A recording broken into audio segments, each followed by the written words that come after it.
Alright, hello there, ladies and gentlemen, boys and girls, children of all ages. My name is DB333 and welcome back to Hearts of Iron 4. The New Order, last days of Europe. Should I make these parts 40 minutes long? Fuck it, 39 minutes long. Kind of arbitrary, but what are you gonna do? So in the last video, we established the R&D led by Mr. Guella. That's actually going pretty well for us. Can show the generic ones. Let's invest in synthetic oil.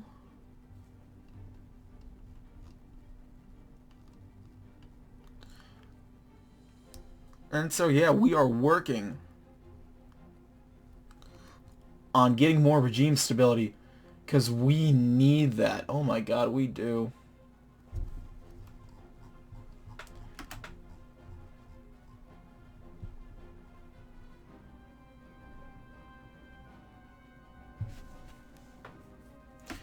And we need to select our next focus, actually. So also we ended the South African War, so there's only so much we can do. Let's talk with the Germans about the Germans of Vistula. We cannot, and most certainly will not, abandon the few German settlers who have found themselves within the borders of the former general government. Reich Minister Schmidt, seeking to protect the rights of these expatriate German nationals, has concluded that it is best we negotiate with the Polish government with regards to the matter of these citizens. Indeed, it is hoped that Schmidt's cordiality and charisma shall convince the Poles to grant these Germanic minorities the same rights and freedoms allotted to the ethnic Polish minorities. We can hope, right? It's not like, they'd be upset at them for any reason. It's not like, they invaded their homes, killed their people. Oh, fuck, we did. Okay. This will be tough, then. There goes the Indonesian War. Free Indonesia versus normal Indonesia. Okay, so we got this. It doesn't even matter. So we're trying to offer Hungary economic and military aid. I want to hold on to my command power. Let's give Hungary some arms.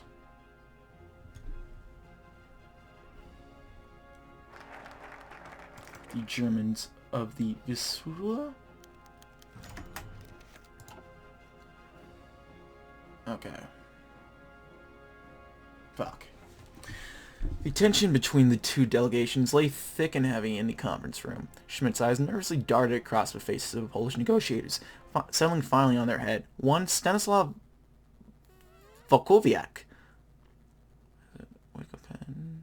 No, that's Slavic I'm thinking of.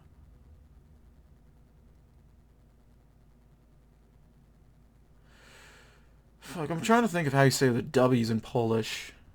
I'm trying to think of, what's it? That's it. It's normal. Now, the initial pleasantries soon fade away in a mist of diplomatic jargon as veiled barbs and offers soon flew across the table.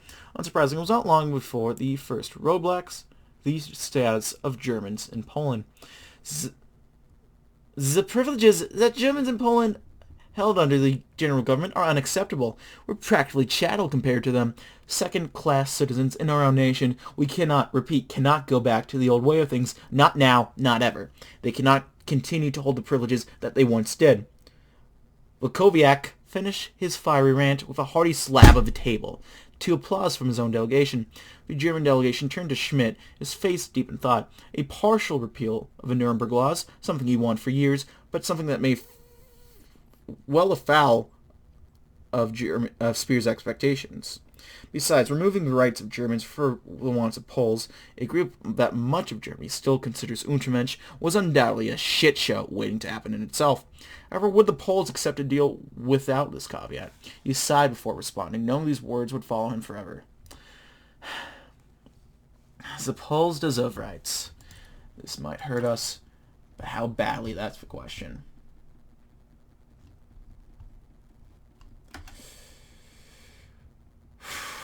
Okay, we're actually...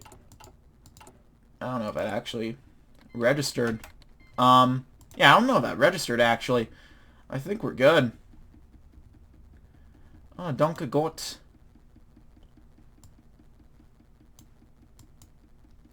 resistance below. Schmidt has managed to carry himself through the negotiations, and now we have gotten ourselves to the point about the Polish resistance. It seems the Polish Home's army's status is of great concern. There are some talks about whether to disarm them or not. Some have suggested that their leaders be put on trial, but we must see how this goes to play to. Understandable. No enemy cipher is being decrypted. Who should we start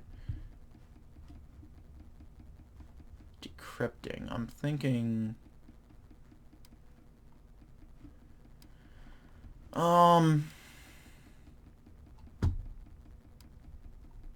Burgundy, I guess. Oh wow, yeah, that's gonna take a while. Oh no, okay, I think now it just fell. But, the resistance below. And then... we really gotta wait for,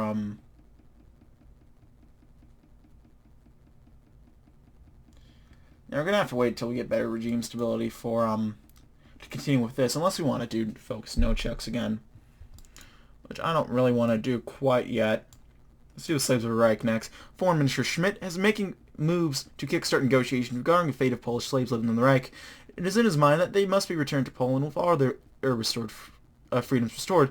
This will be an interesting endeavor, which we hope will succeed. We'll have to see how it plays out, of course. Now, Mr. Vakoviak, on to the next topic, the Home Army. Schmidt read from his agenda slowly, taking a breath before continuing. As previously agreed, the Home Army will disarm and disband, assuming these talks go through. That is correct, yes? Of course. Vakoviak straightened his tie as he spoke. Schmidt rolled his eyes as he reached the next point, bracing himself for the explosion. Yes, of course. However, there have been calls from our more conservative counterparts to persecute some of these men for, Schmidt could see Vakoviak turning around in the face already, and he readied himself for the explosion. Treason and terrorism. Now, Mr. Vakoviak, these men did commit acts of violence against the German garrison. What Vakoviak tried to mean. You're joking, huh, Schmidt? How do I do a Polish accent? You cannot be serious. That's... You dare call fighting for freedom terrorism? Do you know how hard it's been to get the Home Army to even agree to this? That's not a good accent. Disarm? They'll go ballistic. If you're going to arrest every freedom fighter in Poland, you might as well arrest his entire delegation. Because I cannot think of a Polish man who did not fight the Germans. This is unacceptable, Herr Schmidt. Simply unacceptable. He roared, leaning over the table towards the German. Schmidt massaged his temples. A headache was coming on, and he doubted it would get any better until these talks finished.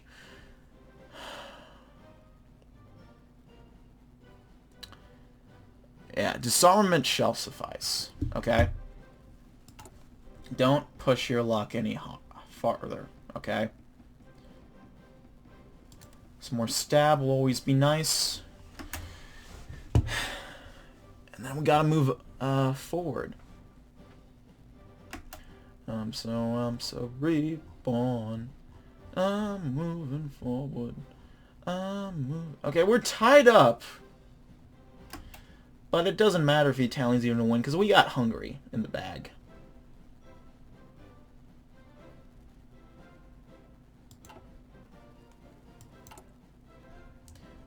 Yeah, the great game is going pretty great.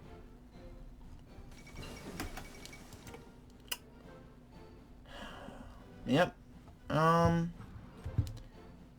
Schenk is dead. Mueller has fled the continent. They're even killing each other. God damn it. Look at that. The Großafrikanische Reichsstaat. Well, that's cursed. Yeah. It's hard to make, borderline apartheid South Africa look better in comparison, but the Greater African Reich State is not they're taking the challenge head on, let me tell you. I mean, anything Burgundian related, usually not a good sign. Do some base bleed. A little out of time of.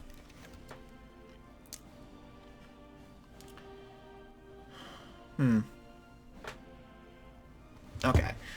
Okay, so we both understand that it is we both understand that Sophia's policy on slavery is one of dismantlement. Is that right? What's I'm trying to think of Malzabor, or now he does his voice, or who's the other guy?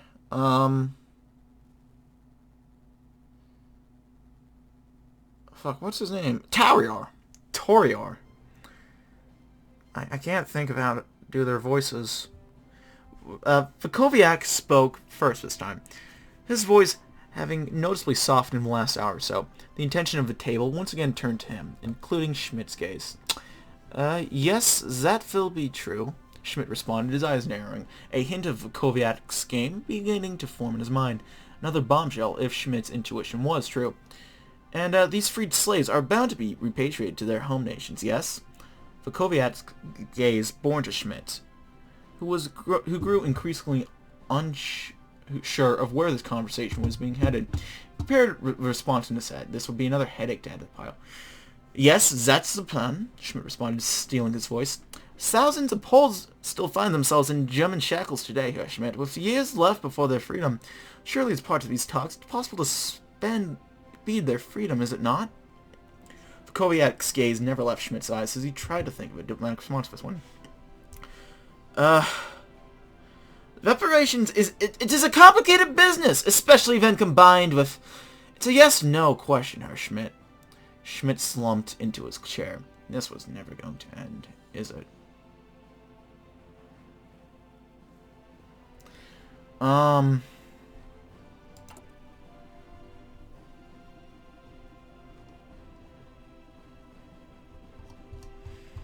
Let me see. One are these. These are about to figure out. Disappear soon. So I'm starting to think.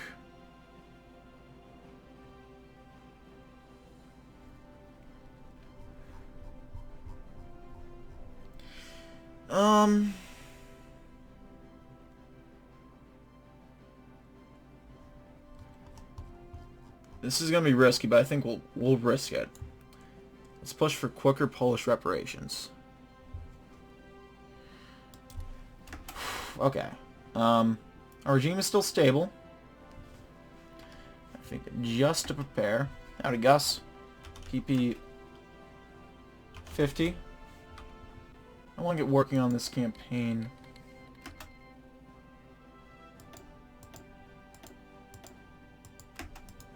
Can I launch this campaign, please?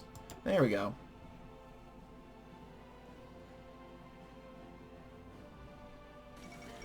Hungary sides with Germany. Can't anyone say Hungary is not our natural ally? Okay, investments for the future. This is where it's going to get iffy. The talks have moved to the point about the state of the Polish economy and the difficulties of housing the people. It appears that the reparation of slaves would unforgivably push the sorry position of Polish into an unbearable corner. It's up to us to see whether we can do anything about the Polish requesting our fatherland for direct sponsorship. Okay. Investments for the future.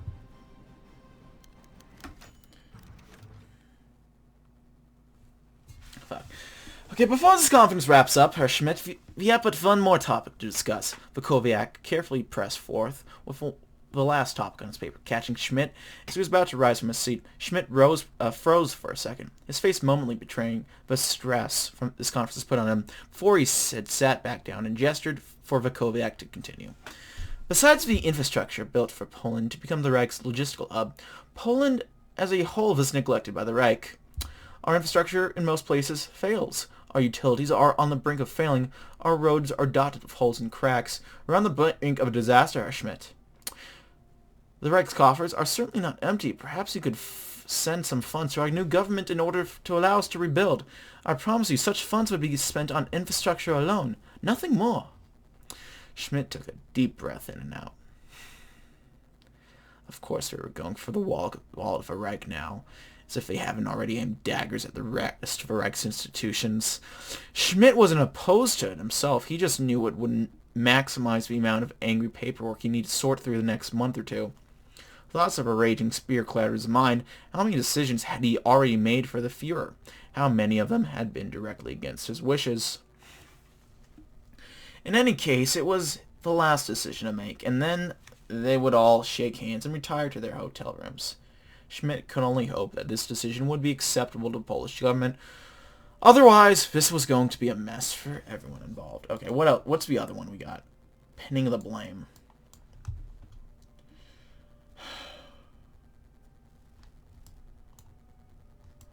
Fuck, let's grant them the money. Actually, there's kind of no point in it. I mean, we need that money for speeches.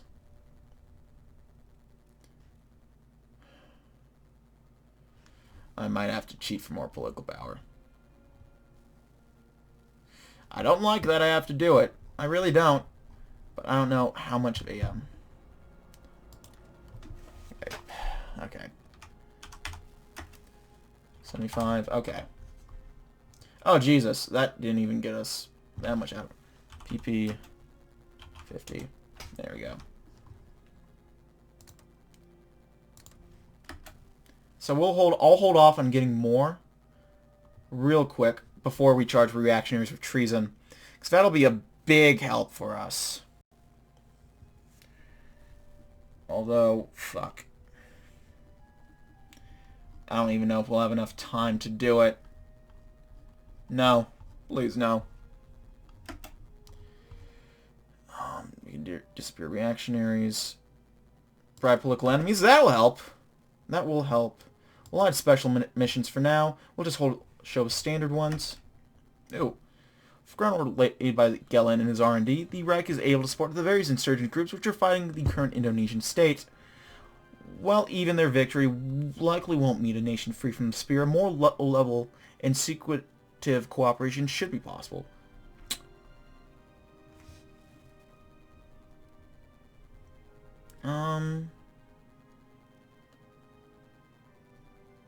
Let's provide recon, because that's the only free option we have.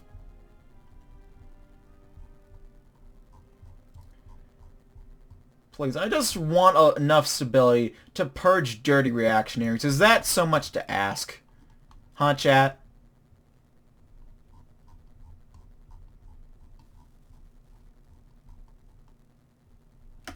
Oh, fuck, I got it, yeah. That's right. Taking the blame. The Polish have requested us to reconsider the Nuremberg laws. They wish for more rights to be afforded to them. And this is where the trouble comes in. Hostile reactions and their reactionaries and their conservative allies have come forth with their protests, and Schmidt is still trying to stay on top of this. We must do something about it before the lid comes off for the negotiations. Alright. Pinning the blame. And then we got the, I think it's Konigsberg agreement. After all the talks have come to an end, and only time will tell whether the Polish will agree to sign a treaty with our foreign minister at the city of Konigsberg. Let us hope good things will come out of this. Should this succeed, this will be a historic moment in the reconciliation of relations between our people and the Polish. Please work, please work, please work.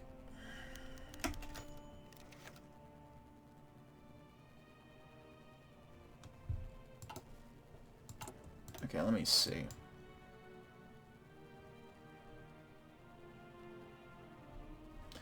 Conservatives are going to benefit from this.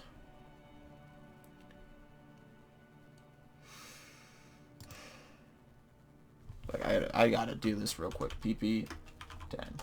Just because if I don't, we might run out of stability.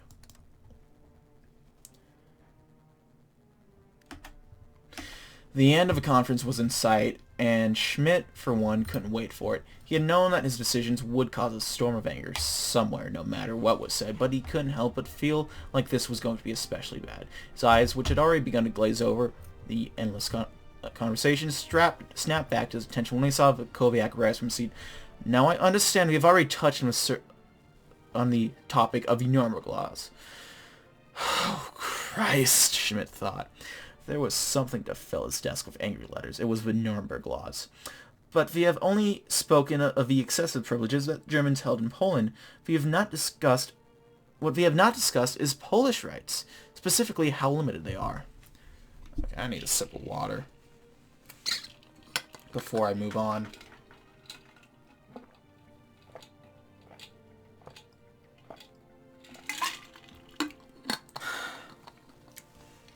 As Kowiat went through his list of the limits on Poles, Schmidt's thoughts turned inward. Once again, here was an opportunity to strike another blow at something he had hated since the day he joined this job. The Nuremberg laws. An outdated weight on the ankle of Germany, one that needed to be cut off. In any other case, he would not hesitate in cutting into another slice of the laws. But now? The laws were the main legal guideline for Germany's treatment of the Poles. Such a massive change would definitely be something Speer would like to know about, and that was what was holding Schmidt back. He did not know Speer's position on the issue, despite how much he disliked the man personally. Speer was the one who controlled his job. To go against him too much might just lead to his dismissal. Something Schmidt couldn't allow to happen. Sir Schmidt, I ask you, Kowiat finished with a flourish, leveling an accusatory figure at Schmidt's head. Is the Reich truly reformist as it claims? Will you throw the shackles that bind Poland? God, do I have another thing that I can use to boost stability? Bug political enemies? No. Not yet. Oh, bitte Gott. Bitte. All I want... Okay. Fuck it. Yeah, tone down on the laws. Fuck it.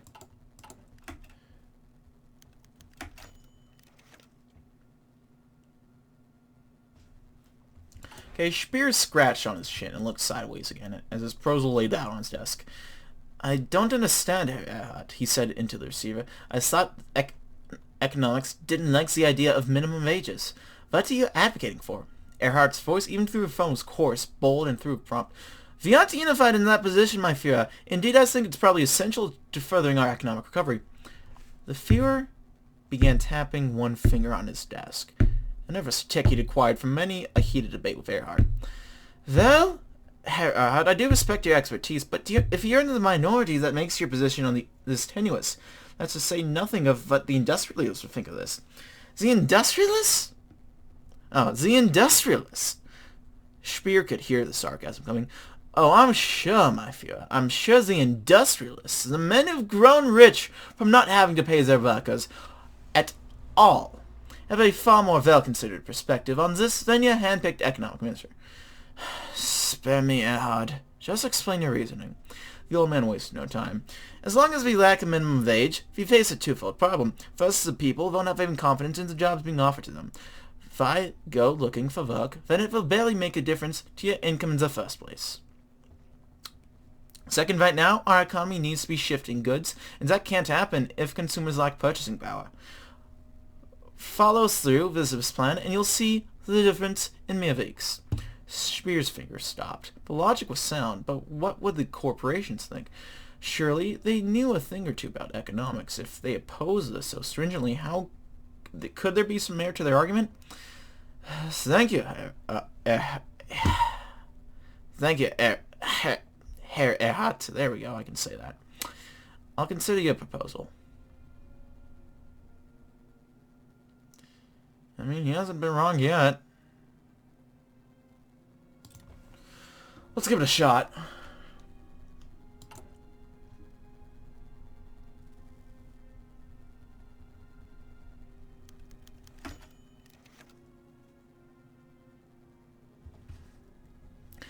I told you this would happen! Speer snapped, waving a fistful of indignant letters in Erhard's face. See these? All from Weichwerk's major shareholders. That's not all either. IG Farben has their board members calling me all morning, demanding to know what we are up to. They'd have been happy if I declared myself a communist. Erhard waited for the fear to quiet down and leaned back in his chair. And what about the common man, my Führer? What does he think? What about the students or your supporters in the Reich? Speer looked mortally offended for a brief moment before his gritting teeth and responding. The Reich doesn't operate according to the wishes of the mob. I understand the dangers that kowtowing to corporations pose, but... Oh, fuck the corporations, bellowed Earhart, shooting upright with his hands planted on the table. Not... I hit my glass, damn it. Nearly biting his cigar in two. Do you honestly think they have the Reich's interest at heart? They've grown fat on the profits that slavery offers. Our economic situation is at least 50% their fault exclusively. If they hadn't been your carte blanche on German industry and put in a position to back your opposition, you wouldn't have faced such stiff resistance in the first place. For the most powerful dictator on earth, Speer suddenly felt very small. Don't raise your voice to... Erhard's next voice cuts the bone. Our dear friend Benito once said that, to make a people great, you have to send them into battle even if you need to kick them in the pants. The same's true even for Führer. If you know what's best for Germany and its people, you shall heed my advice, and not of some bloated, psychopathic slave driver. Good day, Herr Speer. Well, you know, of course a Führer doesn't heed corporate parasites. Of course not. I laugh at that. Ha! Ha ha ha ha ha. I don't laugh at my lack of political power. Oh my god.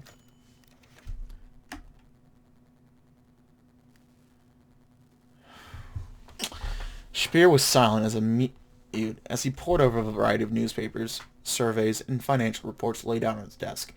Vienna retailers enjoy biggest boom since 1938, read one headline. IG Farben reports major quarterly loss, said another. You should have more faith in Erhard, my Führer. Kissinger's inoffensive voice cut through the fog of Speer's thoughts, prompting him to glance up. The deputy Führer was relaxed and cheerful looking, not to mention entirely too correct in his assessment to yell at. The party's economists are all too politicized or corrupt to stand up for what the Reich and the people needs. I suppose, Speer grumbled, going back to his reading. He's not the one who's been dealing with backlash from executives and shareholders, though. Kissinger leaned forward onto the desk, hands folded, to get Speer's attention again. Isn't that a price worth paying? Isn't having a few angry men to put in line a lot better than having the entire working class starve because they continue to live off the state's loose changes? The Führer felt a little less tense suddenly, but was careful not to show it. Yes, I suppose. I suspect we'll feel the political repercussion for some time yet, though. He downed the last survey and looked straight at Kissinger. Just tell him to wait a few months at minimum before bringing something so radical to my desk again. If only he'd listen. So, our political power's looking a hell of a lot better. Our stab hit, maybe not so much, but, you know, take as much as you can get. Konigsberg agreements. Hopefully, oh god, okay. So we're at 20 stab from this, so we'll get back to 47. Okay. Uh-oh! Television crews. Okay. 57, 47, 37. We should be back. We should still be okay. Television crews crowded into the conference room. Reporters crammed themselves into every nook and cranny of the building, and the flash of the cameras rattled like a machine gun. Schmidt did his best not to blink at the barrage. The last thing he needed on top of the inevitable storm he was going to catch was an unflattering image of him smeared across the front page of every newspaper in Germany. To his right, Rakowiak sat and smiled, looking quite pleased with himself. Schmidt couldn't blame him. He was going home a hero, having taken the German giant and wrangled a deal that Poland could get behind out of it. Schmidt was less enthused himself. He would be going home to a storm of conservative anger, and most likely at least one or two tense meetings with Speer. Speer hadn't said anything about the terms yet, but some of them would certainly be enough to make him tear what remained of his hair out. And yet, at the end of the day, Schmidt was proud of himself. He not only succeeded in his task, but he'd advanced his cause, with Germany on the cusp of entering the new golden age. And with Schmidt's help, he would make sure it would happen. With the treaty signed, who knew what would happen with the rest of Eastern Europe? Perhaps soon enough, Germany could truly be first among equals in their eyes, not just a colonial overlord. And so, as Vakoviak put pen to paper and signed his name to the treaty, Schmidt's expression turned into a small grin as he put in the ink of his own.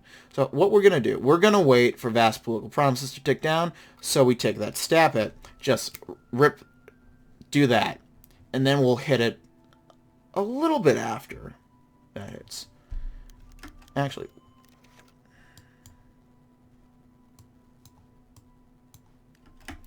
okay, we can't do another speech, so I'll do that, because God knows we're going to need it. The courtroom was filled to the brim. Journalists, cameramen, policemen, and common folk filled the rows left for the public, and was entirely justified. Herbert Otto Guella, head of his security in the Treaty's SS faction during the Bürgerkrieg, and directly responsible for hundreds if not thousands of summary executions, had been captured less than a week ago while trying to pass the border between Alsace and the Ordnungsstadt. The doors opened, and the crowd roared as Guella was brought to his desk. Some, most likely relatives to some of the victims, tried to breach security to get to him, but the police kept them away. When order returned inside the large room, the trial began. Requested if he had any declaration, the defendant stood. I do not recognize this court. Each and every one of you holds no authority over me! Screams erupted, but he yelled even louder. Don't you see this? This disorder, this decadence. Heydrich wanted to bring peace to Germany, a new order, a perfect order. He would have existed, excise corruption like one removes a cancer. Look at you now. You are nothing but a gangrene on the perfect body of Deutschland. A laugh interrupted his tirade. Amidst his fits, the prosecutor started recording. Thank you for your donation to our cause, came Gill's perfectly audible voice. My wife will surely appreciate this fine necklace, and I can indeed make use of a new car. But how can we talk more about important business? Herr Giller? The prosecutor chimed happily, ending the recording. If we are a cancer in Germany, it seems you are far from being healthy. A few seconds passed. Then someone from a crowd started laughing. Then another joined. Then another, until the entire room was falling apart. The laughs audible from the road outside the courtroom. That day, the newspapers and television crews all featured the livid SS as he desperately tried to scream at the crowd to shut up, only to be drowned by laughing. The SS disappeared in shame, defeated by a laugh. Well, that is funny. Can we make more? Why can't we make reactionaries disappear and that helps our stability? I don't understand. I think we'll let it run out, honestly. Okay, so what do we even do now?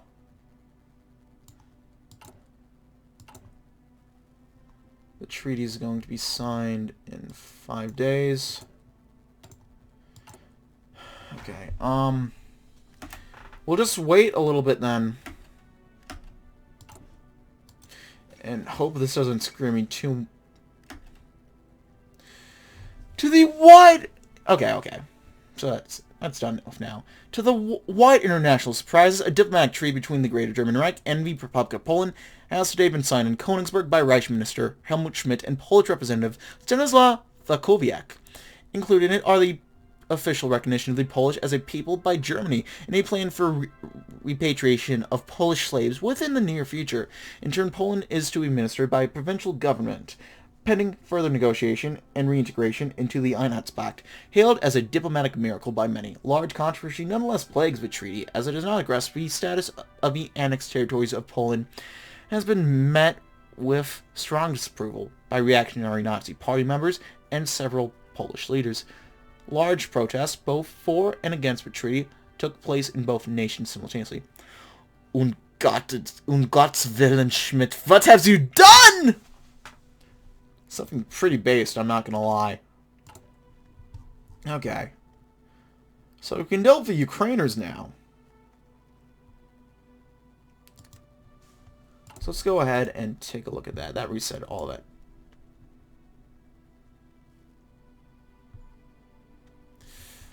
Okay, so...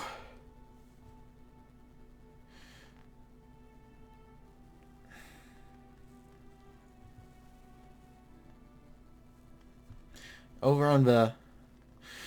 Fuck, why is it costing me more stability? Why? Okay, the regime leans strongly reformist.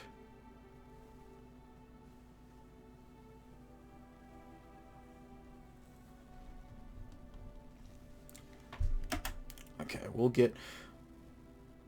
That's not going to be enough. Okay. Please, no. Please, I just want to live.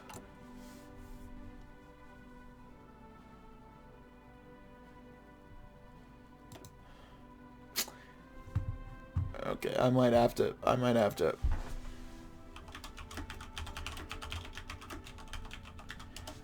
I didn't want to do this.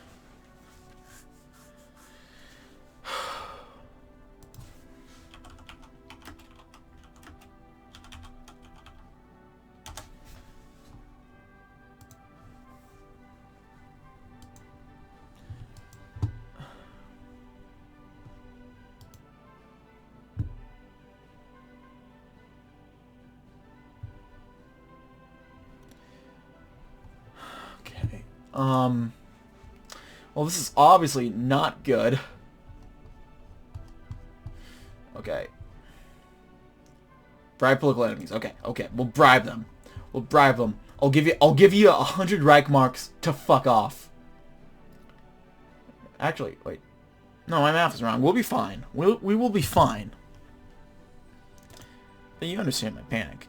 Administrative issue. We have two threads of hand. One is to please reformists, the other to please conservatives. The first option is to empower Volodymyr Kubiak and his committee, who has shown a clear interest in independent Ukraine. This will be a stable regime with the people, but unpopular with the party. The other option is to reshuffle the cabinet to install a military junta, which would please the conservative clique of the Nazi party at the cost of significant political stability in Ukraine.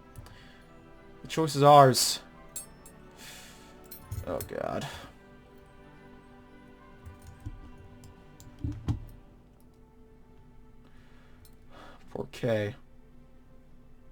Porque me siento mal.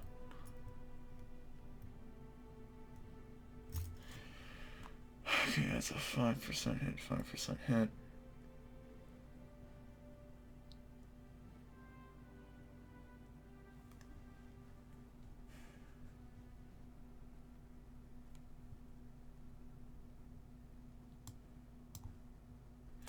I don't know.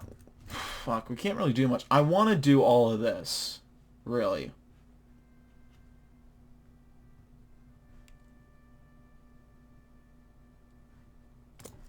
Administrative it. Okay.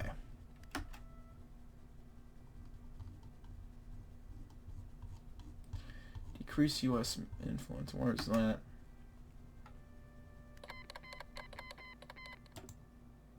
Oh, okay. England has become the newest hot commodity of the Cold War. The Pact North and both eagerly vie for its membership and are attempting to court it through various means. Once the influence from one of these factions reaches a certain level, England will be able to join the group. However, both the OFN and Pact can force England in as well. Okay, so we can increase our own influence.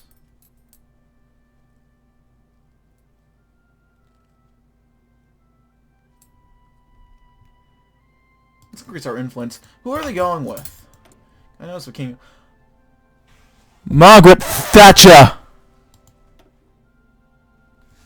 Ding dong, the wicked bitch!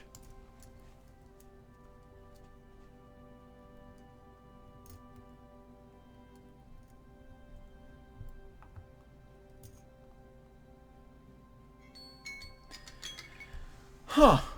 I want to take a look at Thatcher's tree. This is actually a pretty impressive tree, I gotta say.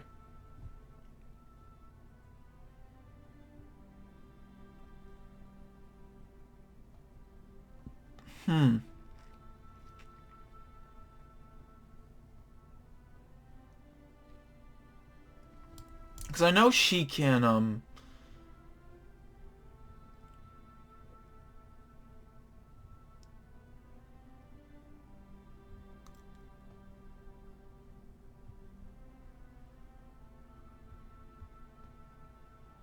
New threat to Britain.